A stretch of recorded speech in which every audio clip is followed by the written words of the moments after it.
ನಮಸ್ಕಾರ ಸ್ನೇಹಿತರೆ ಸಾಮಾನ್ಯವಾಗಿ ಬ್ಯಾಂಕಿನಲ್ಲಿ ಇಟ್ಟ ಹಣ ಸಂಪೂರ್ಣ ಸುರಕ್ಷಿತ ಅಂತ ಎಲ್ಲರೂ ನಂಬ್ತೀವಿ. ಅದೇ ಕಾರಣಕ್ಕೆ ನಮ್ಮ ದುಡಿತದ ಹಣವನ್ನು ಬ್ಯಾಂಕ್ ಖಾತೆಯಲ್ಲಿ ಡೆಪಾಸಿಟ್ ಮಾಡ್ತೀವಿ. ಆದರೆ ಇತ್ತೀಚಿನ ದಿನಗಳಲ್ಲಿ ಭಾರತೀಯ ರಿಸರ್ವ್ ಬ್ಯಾಂಕ್ ಒಂದಕ್ಕಿಂತ ಹೆಚ್ಚು ಬ್ಯಾಂಕ್ಗಳ ಲೈಸೆನ್ಸನ್ನು ರದ್ದು ಮಾಡ್ತಾ ಬರ್ತಾ ಇದೆ. ಇದೀಗ ಆ ಪಟ್ಟಿಗೆ ಇನ್ನೊಂದು ಬ್ಯಾಂಕ್ ಕೂಡ ಸೇರಿಕೊಂಡಿದೆ.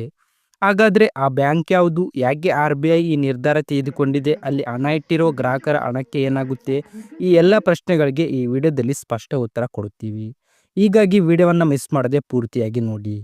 ಯಾವ ಬ್ಯಾಂಕ್ ಲೈಸೆನ್ಸ್ ರದ್ದು ಆಗಿದೆ ಅಂದರೆ ಸ್ನೇಹಿತರೆ, ಉತ್ತರ ಪ್ರದೇಶದ ಲಕ್ನೋನಲ್ಲಿ ಕಾರ್ಯನಿರ್ವಹಿಸುತ್ತಿದ್ದ HCBL ಬ್ಯಾಂಕ್ನ ಲೈಸೆನ್ಸನ್ನು ಭಾರತೀಯ ರಿಸರ್ವ್ ಬ್ಯಾಂಕ್ ಇತ್ತೀಚೆಗೆ ರದ್ದು ಮಾಡಿದೆ. ಈ ನಿರ್ಧಾರವನ್ನು RBI ಬ್ಯಾಂಕಿಂಗ್ ನಿಯಂತ್ರಣ ಕಾಯ್ದೆ 1949 ಅಡಿಯಲ್ಲಿ ತೆಗೆದುಕೊಂಡಿದೆ. ಲೈಸೆನ್ಸ್ ರದ್ದಾಗಲು ಕಾರಣ RBI ನೀಡಿರುವ ಮಾಹಿತಿಯ ಪ್ರಕಾರ ಬ್ಯಾಂಕ್ ಬಳಿ ಅಗತ್ಯವಿರುವಷ್ಟು ಬಂಡವಾಳ ಇರಲಿಲ್ಲ, ಹಣಕಾಸಿನ ಅರಿವು ತುಂಬ ದುರ್ಬಲವಾಗಿತ್ತು, ಬ್ಯಾಂಕಿಂಗ್ ನಿಯಮಗಳು ಮತ್ತು ಮಾರ್ಗಸೂಚಿಗಳನ್ನು ನಿರಂತರವಾಗಿ ಉಲ್ಲಂಘಿಸಲಾಗಿತ್ತು. ಗ್ರಾಹಕರು ಹಣವನ್ನು ಸುರಕ್ಷಿತವಾಗಿ ನಿರ್ವಹಿಸುವ ಸಾಮರ್ಥ್ಯ ಬ್ಯಾಂಕ್ ಬಳಿ ಇರಲಿಲ್ಲ.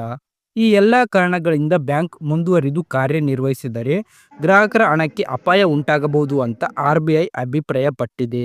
ಅದಕ್ಕಾಗಿ ಬ್ಯಾಂಕಿನ ಎಲ್ಲ ಹಣಕಾಸಿನ ವ್ಯವಹಾರಗಳನ್ನು ಸ್ಥಗಿತಗೊಳಿಸಿ ಲೈಸೆನ್ಸನ್ನು ಸಂಪೂರ್ಣವಾಗಿ ರದ್ದು ಮಾಡಲಾಗಿದೆ. ಗ್ರಾಹಕರ ಠೇವಣಿ ಹಣ ಏನಾಗುತ್ತೆ ಅಂದರೆ ಇದು ಎಲ್ಲರಿಗೂ ಮುಖ್ಯವಾದ ಪ್ರಶ್ನೆ. RBI ಈ ವಿಷಯದಲ್ಲಿ ಗ್ರಾಹಕರಿಗೆ ಸ್ಪಷ್ಟ ಭರವಸೆ ನೀಡಿದೆ. HCBL ಬ್ಯಾಂಕಿನಲ್ಲಿ ಹಣ ಡೆಪಾಸಿಟ್ ಮಾಡಿದ ಎಲ್ಲ ಗ್ರಾಹಕರಿಗೆ ಅವರ ಠೇವಣಿ ಹಣವನ್ನು deposit insurance and credit guarantee corporation ಮೂಲಕ ಮರುಪಾವತಿ ಮಾಡಲಾಗುತ್ತದೆ. ಪ್ರತಿ ಗ್ರಾಹಕರಿಗೆ ಗರಿಷ್ಠ 5 ಲಕ್ಷ ರೂಪಾಯಿವರೆಗೆ ಹಣ ಸುರಕ್ಷಿತ. ಈ ಉದ್ದೇಶಕ್ಕಾಗಿ RBI ಸುಮಾರು 22 ಕೋಟಿ ರೂಪಾಯಿ ಬಿಡುಗಡೆ ಮಾಡಿದೆ. ಅಂದರೆ ಸ್ನೇಹಿತರೆ, ನಿಮ್ಮ ಠೇವಣಿ ಹಣ ಕಳೆದು ಹೋಗಲ್ಲ ಅಂತ RBI ಖಚಿತಪಡಿಸಿದೆ. ಈಗಾಗಲೇ ಲೈಸೆನ್ಸ್ ರದ್ದು ಆಗುತ್ತಿರುವ ಬ್ಯಾಂಕುಗಳು. ಸ್ನೇಹಿತರೆ, ಇದು ಮೊದಲ ಪ್ರಕರಣ ಅಲ್ಲ. ಇದಕ್ಕೂ ಮೊದಲು RBI ಈ ಬ್ಯಾಂಕ್ನ ಲೈಸೆನ್ಸನ್ನು ರದ್ದು ಮಾಡಿದೆ. ಪಂಜಾಬ್ನ ಜಲಂಧರ್ ಅರ್ಬನ್ ಕೋಆಪರೇಟಿವ್ ಬ್ಯಾಂಕ್, ಹಾಗೆ ಅಲಹಾಬಾದ್ನ ಅಪ್ರೌಡ್ ಬ್ಯಾಂಕ್, ಹಾಗೆ ಔರಂಗಾಬಾದ್ನ ಅಜಂತ್ ಅರ್ಬನ್ ಕೋಆಪರೇಟಿವ್ ಬ್ಯಾಂಕ್, ಮುಖ್ಯವಾಗಿ ಆರ್ಥಿಕವಾಗಿ ದುರ್ಬಲವಾಗಿರುವ ಕೋಆಪರೇಟಿವ್ ಬ್ಯಾಂಕ್ಗಳ ಮೇಲೆ RBI ಹೆಚ್ಚು ನಿಗಾ ಇಟ್ಟಿದೆ.